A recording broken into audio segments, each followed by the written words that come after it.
So in order to write a good narrative, you got to have a good handle on these two words, exposition and scene. Exposition are those passages where you're telling the reader information. So you're giving us a recount of the past. You're telling us what you're thinking, what you're feeling. You're asking questions. You're trying to answer questions. You're analyzing something. This is all exposition. Scene, on the other hand, is what the reader will see happening in their mind, right? A character is doing something, they're saying something. We can see them because you've given so much detail and description. A successful narrative will balance both of these things seamlessly, right? We need to understand what's happening, but if we get too much exposition, it gets boring, or maybe it's just too many feelings. It's like we're reading someone's diary entry. But if it's all seen, we don't necessarily get the interpretation. We don't know why we're seeing what we're seeing. So a good writer will work on getting both of those things into the essay. So we're experiencing it, but we're also being led into figuring out what's important about it. Here's a quick example from that Naomi Shihab-Nye essay, the example essay. She says, although I know how to do everything one needs to know, change airplanes, find my exit off the interstate, charge gas, send a fax, there's something missing. Now, is that exposition or is that scene? This is closer to exposition because we're not necessarily seeing anything happen, right? If it were a scene, she'd have to break it up. She mentions 3 different actions in here, right? Changing airplanes, charging gas, sending a fax, 4, finding her exit on the interstate. But for a scene, we'd have to actually see one of these things happen. So she's getting off the plane and the hot air from the airport is on her. People are brushing against her. She smells the fast food, right? It would expand into this much larger section if it were a scene. Okay, what about this one? But it came to me, embalming George later that morning, that the comfort in numbers is that they add up. Any given year at this end of the millennium, 2.3 Americans will die. 10% of pregnancies will be unintended. Again, I think it's pretty clear this is exposition, right? He's talking, he's giving facts, numbers. We're not seeing him embalming George. We just hear about it. All right, last one. Here's one you'll read from your textbook soon. She says, some of the faces stopped to peer at us, their eyes rushing like searchlights, their hands flattened against the panes, framed heads, and left red prints. They smeared blood on the doors and walls. One woman swung a chicken whose throat she had split, splattering blood in red arcs above her. We stood and looked straight ahead. What do you think? Exposition or scene? I hope you said scene, because that's what's going on, right? We get this one moment of time, all these different things are happening, and she's using details so we can really experience it. So we're going to practice exposition and more reflecting techniques next week, but right now let's think about that scene. One of the biggest things about writing a successful scene is being able to use accurate and detailed description. So here's one of my examples. Let's say I'm describing this celebrity to you. Let's see if you can figure out who it is. She walked the red carpet in a gray sequin dress that draped loosely over her tan skin. Her lipstick and blush were so subtle you could barely tell she was wearing any. She had long blonde hair. All right, so take a minute, try to picture who I'm thinking of. Okay, so you probably weren't picturing this image of Kesha. But if I go back to my description, it is all correct, right? She does have a sequin dress and tan skin, and her lipstick and blush are a very subtle color, right? And she has long blonde hair. So what's the problem? I focused on the wrong details. That could be the same thing with this description. The sun peeked through the clouds over the large light blue house. Yellow trim around the windows added a nice pop of color among all the trees and brought life to the front porch. So again, I'm giving you accurate details about this place, but I've chosen the wrong ones. I haven't created the impression I should be trying to create. So I'm about to give you some techniques for making sure that you do that you pick out the right details to give to your reader so you don't waste time with the ones we don't need. Before you start describing something, think about that. What are a few words you might use to describe this person in general? What kind of impression do you want us to get? What kind of vibe should we be getting here?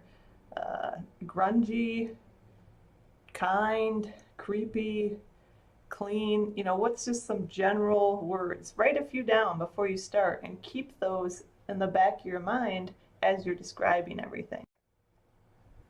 So the first thing you can do to make a more vivid and accurate impression or picture in someone's mind is to use specifics. So instead of using adjectives, you can use facts. Instead of being subjective, right, you're being objective. You're making it more likely that people will understand what you're saying and picture it in the same way. If I said that's a big dog, people might picture something different. They might picture a lab, they might picture a Great Dane, they might picture Clifford the big red dog. But if I say it was a 70-pound dog, then it's much more likely that I'm creating something that my audience is seeing in the same way. One of the essays you'll read for next week is a good example of specifics. She doesn't just say the town people destroyed her room. No, she gives specific actions, facts that show how they destroyed it. She says they ripped up her clothes and her shoes and broke her combs, grinding them underfoot. They tore her work from the loom. They scattered the cooking fire and rolled the new weaving in it. Now we're all seeing the same thing, and we get to experience it more. And also at the same time, we're learning things we wouldn't have learned otherwise with that weak, descriptive, non-descriptive sentence. Bring that back to my house description. Instead of saying something weak like the house looked abandoned, I could create that picture in your mind, coming back to the idea of showing you that it's abandoned instead of telling you that it is. I could say something like the paint was chipping off, there was no sign of a driveway, and dead vines hung over the porch. These are all facts, solid, concrete details that the reader will picture, and then they'll just naturally infer that the house is abandoned. Cool, so then the next technique I can use is to think about the 5 senses. So I'm not saying every essay you write should have all the 5 senses in it, but start to think about if you have any. A good scene gets us involved in many different levels. So if I'm thinking about my house, I could say the crows cawed and the blue jays screeched from the black trees. The dead grass was stiff and crunched beneath my bare feet. Now we have sound and we have touch, right? And these facts also help point to the kind of creepy, ominous feeling that this house gives. Third, if I really can't think of any specifics or something to do with the 5 senses, maybe I can compare it to something. Maybe that will help the reader picture it. So if we got Kesha here, and I'm like, I don't want to spend a lot of time describing her hair. Oh, it's about 7 inches long, and she's got it slicked back, and that's just too much. Sometimes too much description just confuses us and wears us out. But I could say her hair was in the shape of a pineapple. Boom, done, right? The reader knows what a pineapple looks like, therefore it's less work for them to picture her hair that way. Her eye makeup looked like a tadpole. Done, right? So think about that. What can you compare it to? Number 4, the last one I'm going to tell you, is kind of linking off of that, thinking about what the words that you are using imply, right? Use suggestive language to help work on that impression or tone you're trying to give. So earlier, when I was describing the house, I said something like the sun peeked through the clouds. That is terrible wording, right? Because it almost sounds positive. It's like something good is about to happen. Instead, if I want to keep creating that dark, gloomy, mysterious tone, I could focus my verbs more specifically toward that. The sun was trapped behind the gray clouds, right? The word trapped makes it seem more appropriate. Instead of saying the trees grew around the front porch, which just sounds like life, I'd say the trees towered over the front porch, right? Now again, I've got that feeling. I'm creating a feeling without necessarily describing it or stating it directly. So this is one of those things that you might not think about as you're writing, but maybe at the end of the process, go back and think about your verbs. Can you find one that's more accurate to the feeling you're trying to create?